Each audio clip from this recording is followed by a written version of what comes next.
When he goes quiet, it's tempting to assume he's over it, that he's done, that the silence means he's moved on, without a second thought. But silence doesn't always mean absence. Sometimes it's a tool, a mask, and other times it's a test. Not for you, but for him. You see, when someone is truly over you, they don't need silence to process. They've made peace. They're not watching to see if you notice the distant. But when someone still feels something, when they're still emotionally connected, silence becomes a kind of power play, a subtle way to regain control or to create space that they hope you will cross first.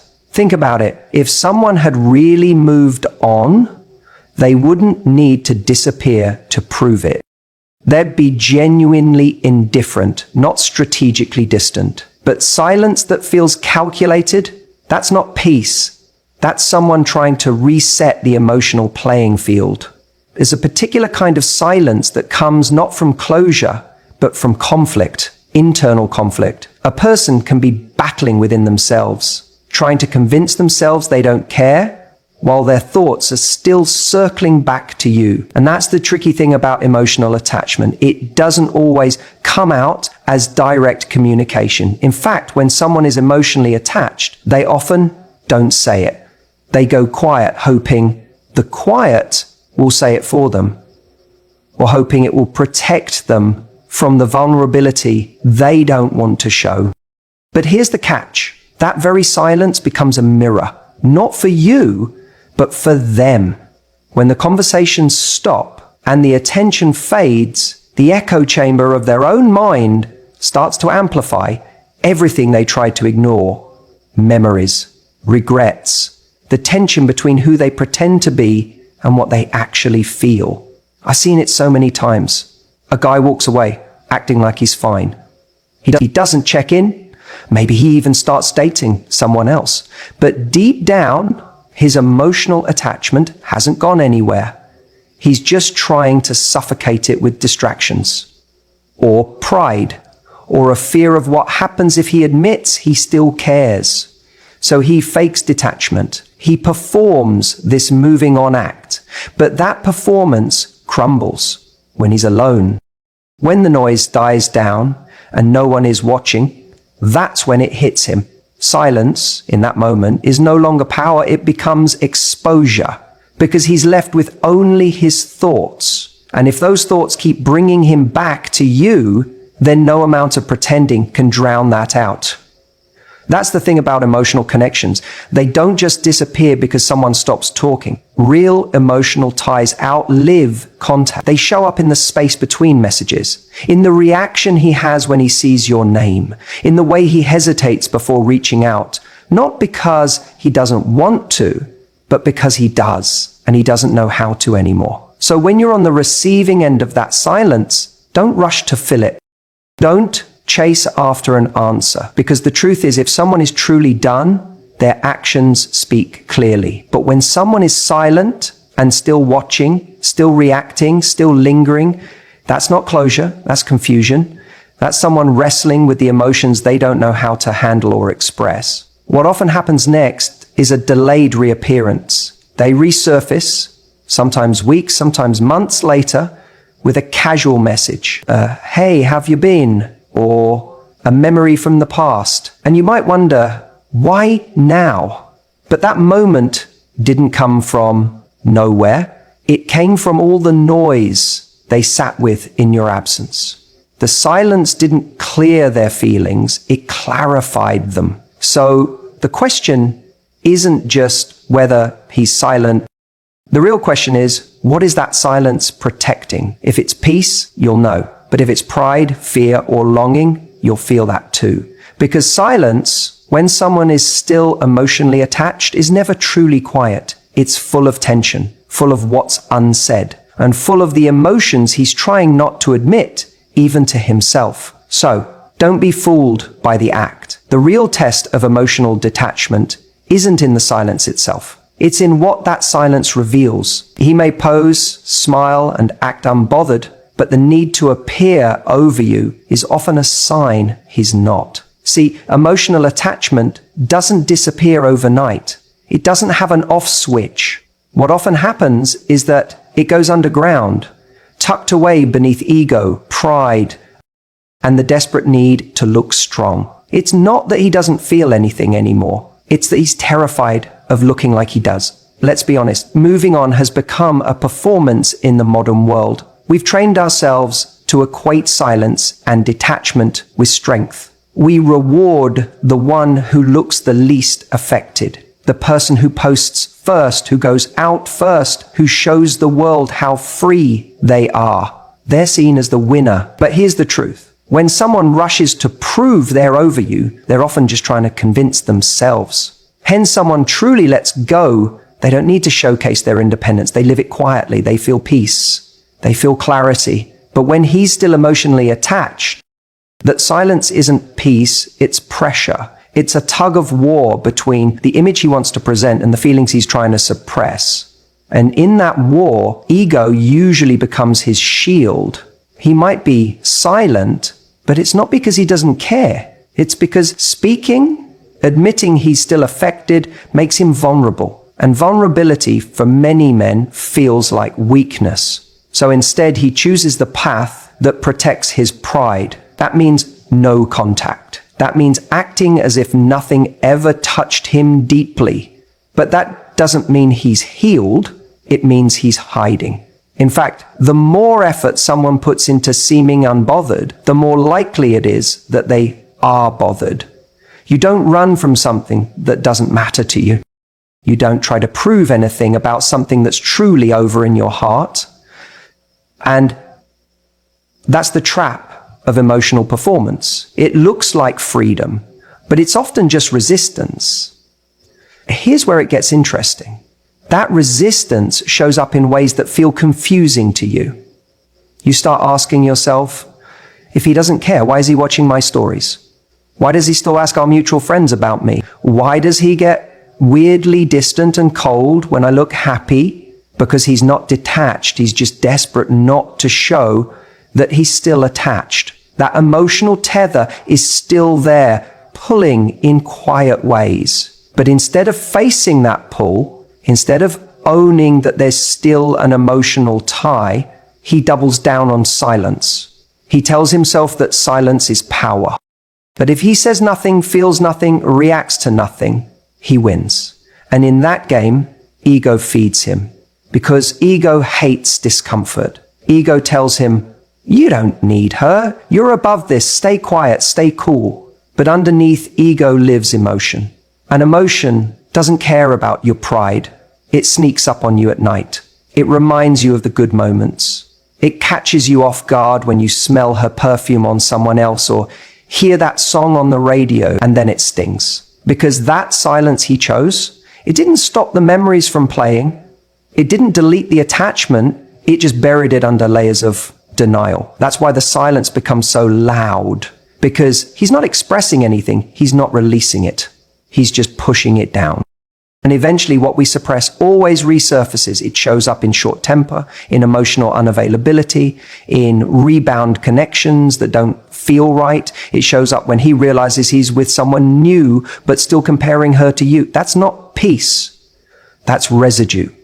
And here's the thing you need to hear. His silence is not a reflection of your worth. It's not confirmation that he didn't care. It's not proof that it meant nothing to him. It's just the way he's managing his discomfort, his fear of vulnerability, his internal war between pride and emotion.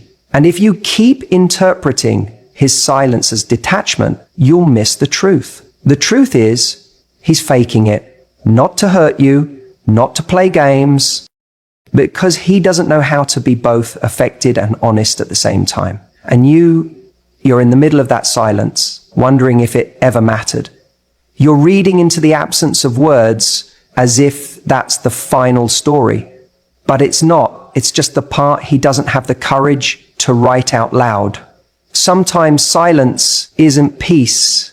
It's fear in disguise. The real breakup doesn't always happen the moment someone says it's over. We often assume that the end of a relationship is marked by the last conversation, the final argument, or the moment one person walks away. But the truth is, for a lot of people, especially men, the emotional severing doesn't happen at the goodbye. It begins when the attention stops. That's when reality really starts to settle in. See, in the immediate aftermath of a breakup, especially one where he's the one who left, there's this illusion of freedom. He might feel a sense of relief, like he's finally free from the pressure or the emotional intensity of the relationship. He may even convince himself that this was the right decision. So he goes out, maybe posts some pictures, hangs out with friends, but that's the surface, that's the noise. And that noise is comforting because it fills the silence. It keeps the mind from drifting to the uncomfortable space of reflection. In those first few days or even weeks, it's easy to distract yourself. It's easy to scroll, swipe, party, or work endlessly. But the moment your attention stops, the moment you go quiet, stop reacting, stop checking in, stop being emotionally available in even the smallest ways, that's when something shifts. Because up until that point, part of him still feels connected. Even if you haven't spoken directly, your energy might still be in his world. Maybe he's watching your stories, waiting for a post that suggests you're missing him. Maybe he checks to see if you've seen his. Maybe he's silently hoping for that one message, even if he never admits it. That invisible string is still there, still tying him to you, because your attention, even in small doses, tells him, I still see you, I still care. But when that goes away, when the line goes dead, and there's no more signal, that's when the emotional truth hits. That's when the fantasy starts to fade, and he's left with nothing but the silence and whatever's still unresolved in him. And that's the hardest part. Because now there's no one reflecting him back to himself, no one validating his choices, no one reacting to his moves. There's no audience for the version of him he's trying to portray. And suddenly, those pictures he posts don't hit the same. The nights out feel emptier. The distractions lose their power. You see, emotional attachment doesn't need presence, it needs impact. And when your absence begins to speak louder than any words you ever said, that's when he realizes you're no longer orbiting his world. You're not just gone physically, you're gone emotionally. You've stopped feeding the illusion that he still has some kind of grip on you. And let's be honest, that's when the regret creeps in. That's when he starts wondering what he really lost. Because it's easy to feel in control when someone still gives you even a little piece of their heart. But when they take it all back, that's when you feel the emptiness. He may not text you, he may not call, he might not even admit it to himself fully. But deep down, he's going to feel that shift. And that shift is powerful. It tells him that the door isn't just closed, it's locked. And you're not standing behind it anymore. It's in the silence that he's forced to confront what he's actually feeling. And sometimes what he finds is confusion. Sometimes it's sadness. Sometimes it's fear. Fear that he made the wrong choice. Fear that you're actually gone. That someone else might see your worth more clearly than he did. That's why I always say, don't rush to fill the silence. Don't chase closure. Don't try to prove your value. Because when you pull back fully, cleanly, without bitterness, but with strength, you let the silence do what your words never could. You show that you're not waiting, you're not holding space for someone who's undecided, you're moving. And your movement, your actual evolution away from the relationship is what starts the real breakup in his heart. It's in that moment that the comfort of knowing you're still there begins to slip away. And sometimes that's when he'll come back around. But by then, you'll have changed. You won't be in the same emotional place. You'll have rebuilt parts of yourself that no longer fit with who he was in your life. That's why the most powerful thing you can do after someone walks away is to let the silence speak. Because in that silence, he won't just hear the echo of your absence. He'll feel the weight of what he let go. And that's when he realizes the real breakup didn't happen when he said goodbye. It happened when you stopped looking back.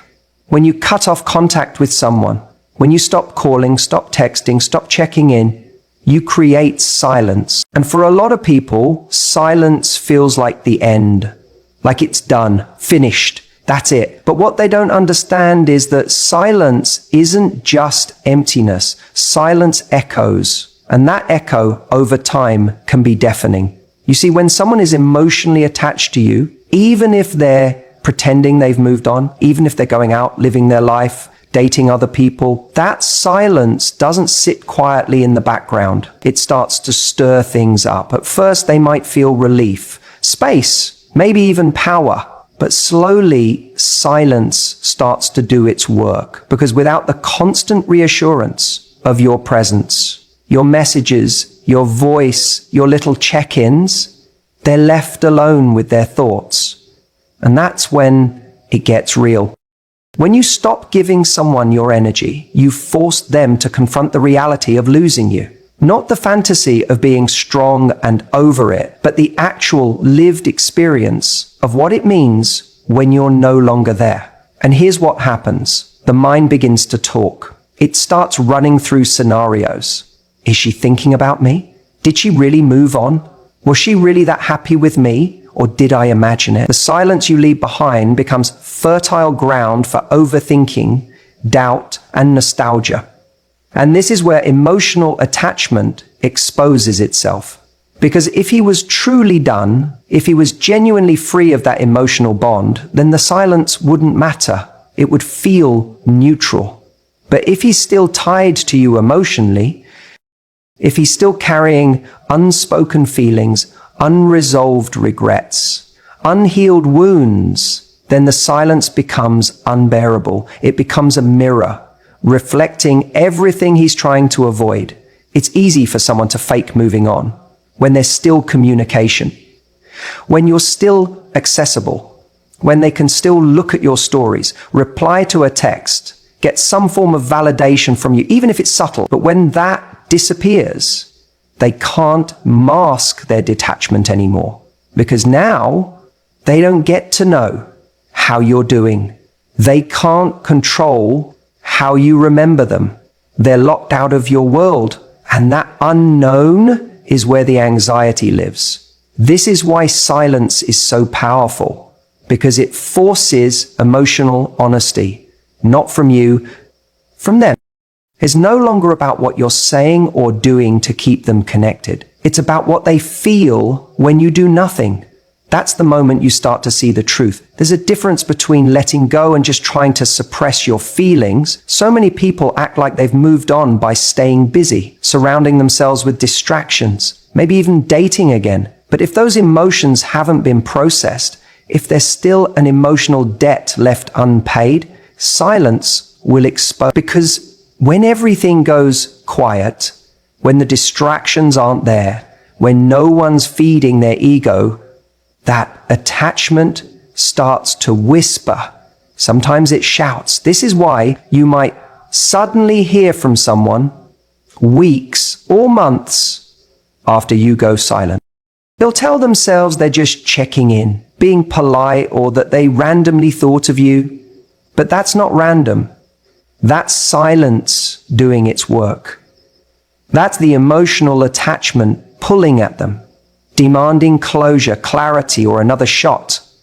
The hardest part for you is staying in that silence, because silence is uncomfortable for the person who's attached, but it can be uncomfortable for you too, especially if you're someone who wants peace or closure or still cares on some level. But when you hold that silence, you give them space to confront what they've been avoiding. And that confrontation, that's where growth happens. That's where truth is revealed. It doesn't mean they'll come back. It doesn't mean they'll say everything you wish they would say, but it does mean that what's real, not what's performed or projected, finally starts to surface. Silence, in a way, removes the performance. It strips away the drama, the words, the pretending, and what's left is whatever was actually there beneath it all. So if someone walked away from you or claimed they were over it or tried to act like it didn't matter, don't rush to prove anything. Don't chase. Don't fill the void with words. Let silence be your strength. Because if there was something real there, some genuine emotional connection, it won't vanish in quiet. It will get louder. The longer you say nothing, the more their mind will try to fill in the blanks. And that's when you'll see what was real and what was just noise. The silence doesn't just end conversations. Sometimes it begins the real one. He may not reach out, but that doesn't mean he's let go. Silence can be self-protection, not peace. And this is where a lot of people get confused, especially when they're trying to make sense of someone else's silence after a breakup. They assume if he hasn't called, if he hasn't messaged, if he hasn't tried to get me back, then clearly he doesn't care anymore. Clearly he's moved on. But that's not how it works. Emotional attachment isn't always loud. Sometimes it goes quiet. Sometimes it withdraws, not because it's gone, but because pride won the battle over vulnerability. See, most men aren't taught how to process emotional pain openly. They're taught how to mask it, push it down, and maintain control. So when a breakup happens, especially one that hits them harder than they expected, they don't always react with authenticity. They react with strategy. And that strategy is often disappear, go silent, pretend they don't care. Why? Because it feels safer to appear detached than to be honest about still being emotionally invested. Pride says, don't reach out first. Pride says, she needs to wonder about me, not the other way round. But underneath that performance, there's still attachment. This is why you'll notice some men go completely radio silent, not because they've emotionally resolved the breakup, but because they're terrified of what reaching out would expose. It would reveal their lingering feelings. It would make them vulnerable to rejection. And most importantly, it would strip away the illusion of strength they're clinging to. Because in their mind, being the one who cares less is a position of power. So they choose silence, not because they're at peace, but because their pride won't let them show that they're still hurting. Now, here's the thing. A man who's truly moved on doesn't need to prove anything. He doesn't need to go quiet just to make a point.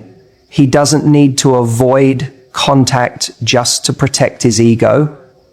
That's what people do when they're still emotionally entangled. When a man is still attached, silence becomes a game of control. It becomes a way to say, I'm still in this, but only on my terms. He wants you to think he's fine, but he's still checking your stories, still watching your posts, still wondering who you're with and whether you're thinking about him. That's not closure. That's attachment playing dress up as detachment. You might ask yourself, but if he still cares, why wouldn't he just say it? And that's the heartbreaking part. Sometimes the fear of being rejected again, of being seen as weak, of giving someone else the upper hand emotionally, it's too much for him to face. So rather than risk that exposure, he retreats. It's not because his feelings disappear. It's because his pride couldn't coexist with his vulnerability. He chooses silence, thinking it makes him strong. But deep down, that silence costs him more than he realizes. You have to understand, when someone is emotionally attached, but not emotionally mature, silence becomes their coping mechanism. Not because they've healed, but because they don't know how to show up in the aftermath of something real. It's easier to suppress, to shut down, to distract themselves with attention from other people, or with noise, or with work, or with whatever gives the illusion of moving on, rather than actually facing the pain of what they lost. But here's where this matters for you. Don't measure his silence as proof that you meant nothing. Don't assume that his lack of effort is a reflection of your worth. It's not. His silence may be loud, but it's not always honest. It may protect his ego, but it doesn't mean he's found peace. It doesn't mean he's truly let go.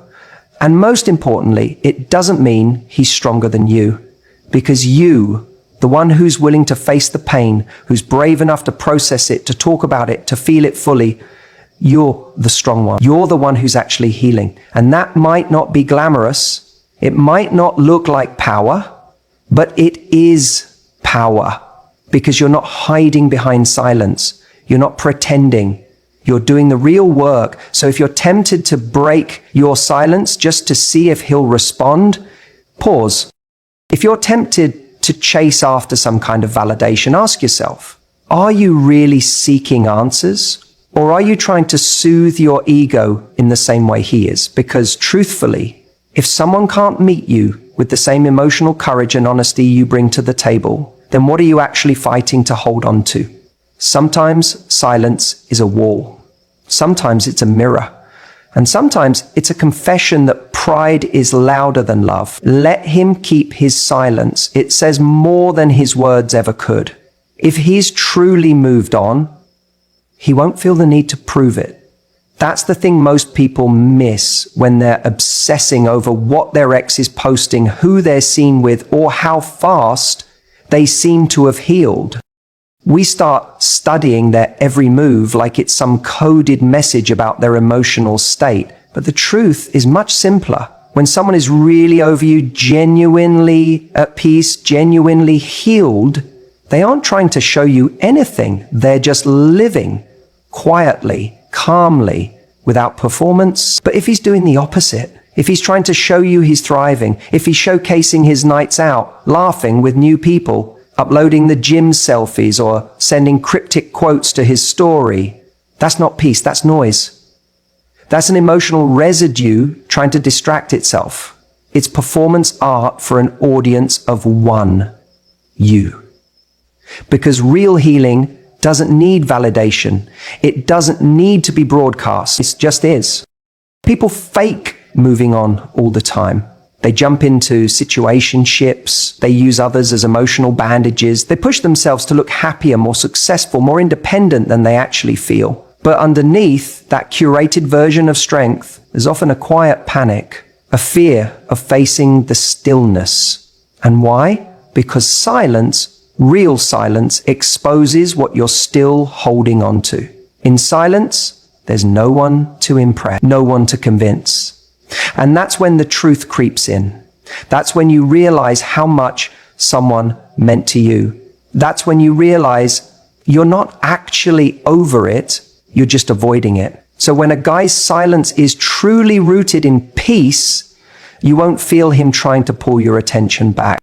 He won't be indirectly messaging you through his feed or sending mixed signals. There won't be an agenda behind his distance. He'll just be gone. Not in a cold way, but in a resolved way. Because once someone has genuinely let go, they no longer feel compelled to be seen by the person they used to need. But when that emotional attachment is still there, silence becomes loud. His silence may seem calm on the outside, but internally, he's checking for signs. Is she still watching? Is she doing better without me? Does she care that I haven't reached out? That's not peace. That's emotional tension disguised as indifference. It's a quiet cry for relevance. So if you're sitting there wondering, if he's over me, why is he acting like this? Or why does he keep popping up just when I'm starting to feel okay again? That's your answer. Because he's not over it. He's not over you. His silence isn't clean, it's calculated, it's reactive, it's full of noise, even if it's not spoken. True detachment is quiet because there's no unfinished business left to scream. It doesn't need an audience because there's no longer a play being performed. So if someone really has moved on, they won't need to stage their life to show you how far they've come. They'll just go, and you'll stop feeling their pull. Not because they're being avoidant or manipulative, but because they've really accepted the ending. That's why when a man stops needing to prove something, when he doesn't need to be seen anymore, it's actually the most honest sign he's let go. Because people who are free don't try to show you they're free. They just live. And that, ironically, is when you truly stop being a character in their story. So don't be fooled by silence alone. Look at what that silence contains. Is it still filled with noise? Still begging to be noticed, even subtly? Or is it a genuine release? Because only one of those is true peace. The other is just a performance waiting for a reaction. And if you're the one watching it all unfold, don't let yourself get pulled into the show. Let them perform if they need to, but don't mistake that for power. The real strength lies in your silence.